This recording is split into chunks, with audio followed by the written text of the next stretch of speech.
Chaque jour, Charles et Carole vous présentent la leçon de l'école du sabbat.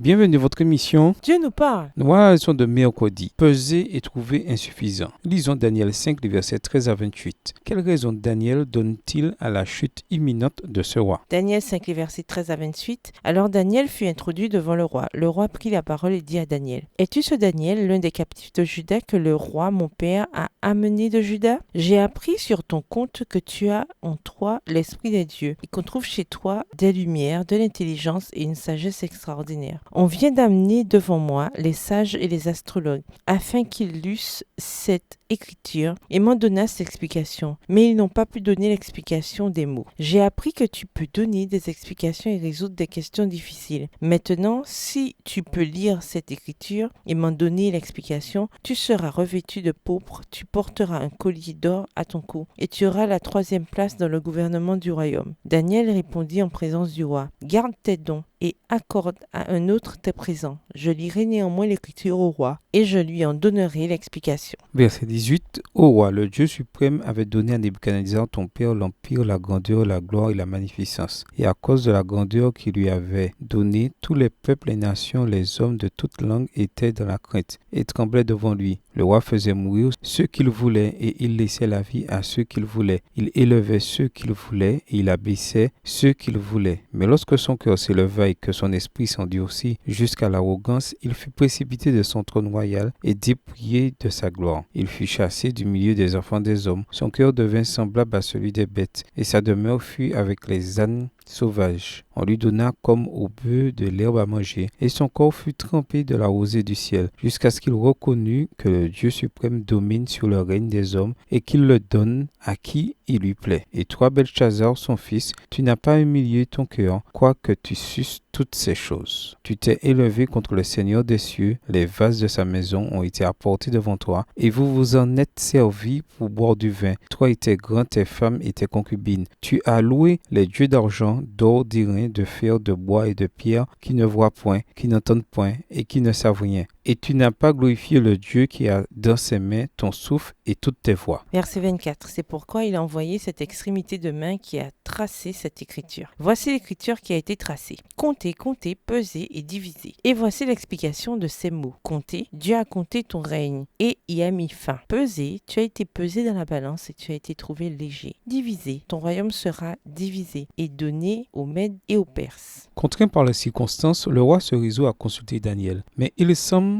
le faire avec réticence. Cela en dit peut-être plus sur l'attitude du roi envers le Dieu de Daniel qu'envers Daniel lui-même. En retour, la réponse de Daniel à l'offre de récompense du roi en dit long sur les priorités et le caractère de Daniel. Il y a également de fortes chances que Daniel, connaissant la signification des mots mystérieux, se rend compte que cette récompense est en réalité sans valeur. Daniel mentionne alors 3 chefs d'inculpation contre le roi. D'abord, Belchazzar n'a absolument pas tenu compte de l'expérience de Nabuchodonosor. Autrement, il se serait repenti et se serait humilié comme son prédécesseur. Deuxièmement, Belchazzar s'est servi des coupes du top pour boire du vin et louer ses idoles. Ici, Daniel mentionne les 6 types de matériaux employés pour fabriquer des idoles dans le même ordre que noté précédemment. Troisièmement, le roi a négligé de glorifier Dieu, celui qui a dans sa main son souffle et toutes ses voix. Daniel 5, le verset 23. Après avoir relevé les manquements du roi, Daniel passe à l'interprétation. Nous apprenons à présent que le graffiti divin est composé de 3 verbes araméens, avec une répétition du premier. Leur sens fondamental aurait dû être connu du roi et de ses sages. Mener, compter, tekel, peser et Pérès divisé. Avec l'armée des Mèdes et des Perses aux portes de Babylone, le roi et les sages doivent suspecter un sens funeste à cette inscription. Mais les sages n'osent pas dire quelque chose de désagréable au roi. Seul Daniel se révèle capable de décoder le message pour en faire une déclaration sensée afin de communiquer sa signification à Belchazzar. Mené, Dieu a fait le compte de ton royaume et il y a mis fin. Tekel, tu as été pesé dans la balance et tu as été trouvé insuffisant. Pérès, ton royaume sera divisé et donné donner aux Mèdes et aux Perses. Daniel 5, les versets 26 à 28. Pas exactement ce qu'on pourrait appeler des paroles réconfortantes et joyeuses. Le jugement ne tarde pas à s'abattre sur le roi. Comment apprendre à faire confiance à Dieu dans les cas où la justice et le jugement ne sont pas encore rendus? Voyons Ecclésiaste 3, verset 17, Ecclésiaste 8, verset 11, Matthieu 12, verset 36 et Romains 14, verset 12. Ecclésiaste 3, verset 17. J'ai dit en mon cœur, Dieu jugera le juste et le méchant, car il y a là un temps pour toute chose et pour toute œuvre. Ecclésiaste 8, verset 11. Parce qu'une sentence contre les mauvaises actions ne s'exécute pas promptement, le cœur des fils de l'homme se remplit en eux du désir de faire le mal. Matthieu 12, verset 36. Je vous le dis, au jour du jugement, les hommes rendront compte de toute parole vaine qu'ils auront proférée. Romains 14, verset 12. Ainsi chacun de nous rendra compte à Dieu pour lui-même. Au revoir. Et à demain, monsieur.